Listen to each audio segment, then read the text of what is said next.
Hi everyone, let's solve this question. Okay, एक question दिया गया है यहाँ, ठीक है, और दो स्टेटमेंट्स हैं।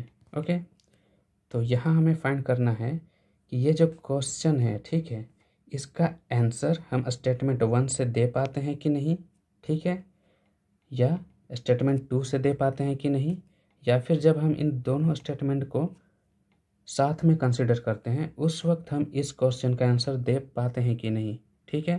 तो वही हमें यहाँ चेक करना है। ओके, तो चलो क्वेश्चन को सॉल्व करते हैं। ओके, तो क्वेश्चन क्या कहता है, what are the values of m and n where m and n are natural numbers. ठीक है, तो यहाँ आपको बेसिक में पता होना चाहिए कि नेचुरल नंबर क्या होता है। ओके, तो वो क्या होता है, नेचुरल नंबर होता है 1 से स्टार्ट होगा, ठीक है, और जाएगा अनंत तक, मीन्स इन्फिनिटी तक जाएगा। ओके, तो m और n का जो वैल्यूज़ आएगा ये इन्हीं नंबर में से कोई होगा। ठीक है, इतना समझ में आ गया। ओके, तो चलो अब हम स्टेटमेंट 1 को चेक करते हैं कि क्या वो इनफ है कि हम इस क्वेश्चन का आंसर दे पाएँ। ठीक है, तो चलो स्टेटमेंट 1 ये क्या कहता है, statement 1 m plus n should be greater than m multiplied n। ठीक है, देखो एक कंडीशन है m plus n should be greater than m multiplied n। ठीक है, ये एक कंडीशन हो गया, और दूसरा कंडीशन इसका क्या है, m must be greater than n। Okay, तो देखो भाई यहाँ नेचुरल नंबर का कोई लिमिट हमें नज़र नहीं आता। आप m और n का वैल्यू कुछ भी ले सकते हो, ठीक है, बस कंडीशन को ध्यान में रखते हुए। तो देखो अगर मैं यहाँ n का वैल्यू 1 लेता हूँ, ठीक है, तो m का वैल्यूज़ क्या ले सकता हूँ, 2 ले सकता हूँ, 3 ले सकता हूँ, आपका जो मन हो वो ले लो, बस एक से बड़ा ले लो। ओके, तो फॉर एग्जांपल मैंने यहाँ 2 ले लिया। ओके, तो क्या ये कंडीशन को फॉलो करता है इधर लेफ्ट साइड वाले को, देखो जब दोनों को मल्टीप्लाई करोगे तो ये mn का वैल्यू मिलेगा। ओके, तो ये आ जाएगा हमारा 2। ओके, ग्रेटर देन, दोनों को जोड़ो m और n को, तो इन दोनों को जोड़ोगे तो कितना आएगा, 3। ठीक है, तो बताओ कंडीशन वैलिड है क्या, हाँ वैलिड है। ठीक है, 3 2 से बड़ा है। ओके, तो ऐसे ही आप बहुत सारा वैल्यू इधर ले सकते हो। ठीक है, मीन्स यहाँ इन्फिनाइट वैल्यू ले सकते हो। ओके, सेकंड वाले को भी देख लो, दोनों को मल्टीप्लाई करोगे तो 3 आएगा, दोनों को जोड़ोगे तो इधर 4 आएगा, मीन्स वैलिड है।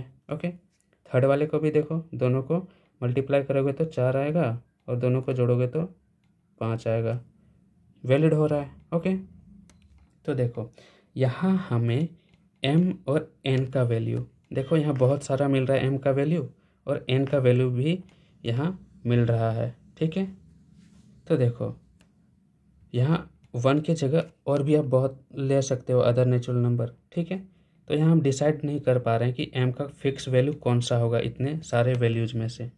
ओके, तो यहाँ से तो हम क्वेश्चन का आंसर नहीं दे पा रहे हैं। ठीक है, क्वेश्चन का आंसर कब दे पाएंगे, जब हमारा m और n का फिक्स वैल्यू आ जाए। ओके, तो देखो पहला स्टेटमेंट से हम नहीं दे पा रहे हैं आंसर, इसीलिए क्या हो जाएगा, ये यूजिंग आइदर स्टेटमेंट अलोन, ये तो हो जाएगा गलत। ओके, क्योंकि पहला सफिशिएंट नहीं है। ओके, तो अब चलो चेक कर लेते हैं स्टेटमेंट सेकंड को कि ये क्या कहता है। ओके, ये क्या कहता है, the product of m and n is 24। Okay, ये क्या कहता है, m और n को जब मल्टीप्लाई करोगे तो 24 आएगा। ठीक है, तो ऐसे कौन कौन से नंबर ले सकते हो आप, तो देखो m को अगर 1 लेते हो तो 24 लाने के लिए कितना से मल्टीप्लाई करना होगा, 24। ठीक है, m अगर 2 लेते हो तो 24 लाने के लिए कितना मल्टीप्लाई करना पड़ेगा, 12। ठीक है, m अगर 3 लेते हो तो 24 लाने के लिए कितना मल्टीप्लाई करना पड़ेगा, 8। ओके, m अगर 4 लेते हो तो कितना मल्टीप्लाई करें कि 24 आ जाए, 6। ठीक है, और 5 तो आएगा नहीं, 6 आएगा तो 4 मीन्स अब रिपीट होगा। तो देखो यहाँ भी हमारा m का जो वैल्यूज है वो ढेर सारा आ गया, मीन्स 4 वैल्यूज आ गए m के। ओके, और n के वैल्यूज कितने आ गए, इसके भी 4 वैल्यूज आ गए। मीन्स यहाँ भी फिक्स वैल्यू m और n का नहीं आया। मीन्स स्टेटमेंट सेकंड भी इनफ नहीं है कि वो इस क्वेश्चन का आंसर दे पाए। ओके, तो अब हमारा ये जो फर्स्ट ऑप्शन है using one of the statement alone, ठीक है, ये तो गलत हो जाएगा क्योंकि हम अकेले जब दोनों स्टेटमेंट को लेते हैं फिर भी हम क्वेश्चन का आंसर नहीं दे पाते। ओके, तो देखो अब तीसरा है कि जब हम दोनों कंडीशन को मिला देते हैं, दोनों स्टेटमेंट को हम कंबाइंडली सोचते हैं। ओके, तब क्या होता है।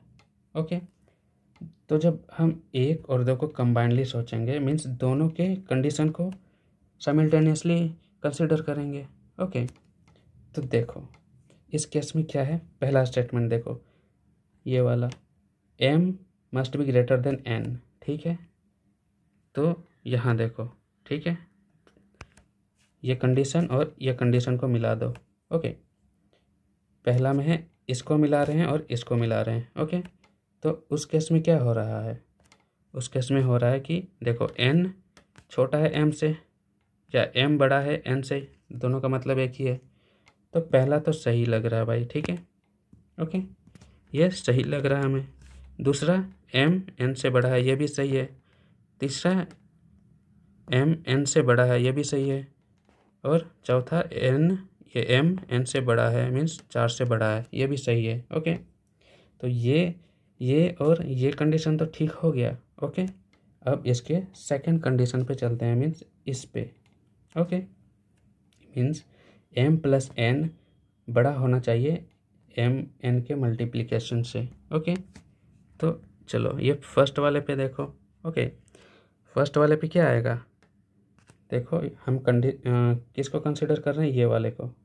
ओके, तो m और n को जोड़ दो मीन्स 24 और 1 को जोड़ो कितना आएगा 25, ठीक है। तो देखो ये क्या, ये बड़ा है दोनों के मल्टीप्लिकेशन से, दोनों को मल्टीप्लाई करो 24, ठीक है। तो क्या ये बड़ा है, बिल्कुल 25 24 से बड़ा है। ओके, तो यहाँ ये हमारा हो जाता है सही, मीन्स आंसर दे पा रहे हैं। ओके, अब ऐसे ही इनको कंसिडर कर लो। ओके, यहाँ क्या करना है, दोनों को जोड़ना है, 12 और 2 कितना हो जाएगा 14, ठीक है। क्या ये बड़ा है दोनों के मल्टीप्लिकेशन से, 12 दूनी 24, ठीक है। बड़ा है क्या ये है नहीं, ये तो 12 तो छोटा, 14 तो छोटा है, ठीक है। अब सिमिलरली थर्ड केस को देखो। ओके, दोनों को जोड़ो, 8 और 3 कितना हो गया 11। तो क्या 11 बड़ा है दोनों के मल्टीप्लिकेशन से, मल्टीप्लिकेशन है 24, तो क्या बड़ा है नहीं, 11 तो 24 से छोटा है। ओके, अब ये फोर्थ वाले को देखो, तो पहले 6 और 4 को जोड़ दो कितना हो गया 10। ओके, तो क्या ये बड़ा है इन दोनों के मल्टीप्लिकेशन से, 6 चौके 24, तो क्या 10 24 से बड़ा है नहीं। ओके, तो यहाँ हमारा बस केवल ये वाला जो है, ये वाला कंडीशन वैलिड है, मीन्स एक ही वैलिड है। और यहाँ से हम क्या कह सकते हैं कि m का वैल्यूज यहाँ 24 है और n का वैल्यू 1 है, मीन्स यहाँ से हम फिक्स निकाल पाए कि m और n का वैल्यूज क्या है। ओके, तो ये कब हम निकाल पाए, ये निकाल पाए जब हम दोनों कंडीशन को मिला दिए हैं, दोनों स्टेटमेंट को साथ में कंसिडर किए हैं, तभी हमें ये वैल्यूज मिला है। ओके, तो हमारा आंसर क्या हो जाएगा, question can be asked answered by using both statements together, ठीक है। जैसे कि हमने यहाँ दोनों को साथ में कंसिडर करके आंसर निकाल लिया। ओके, m का वैल्यू 24, n का वैल्यू 1। ओके, तो हमारा आंसर क्या हो जाएगा, ऑप्शन सी। ओके।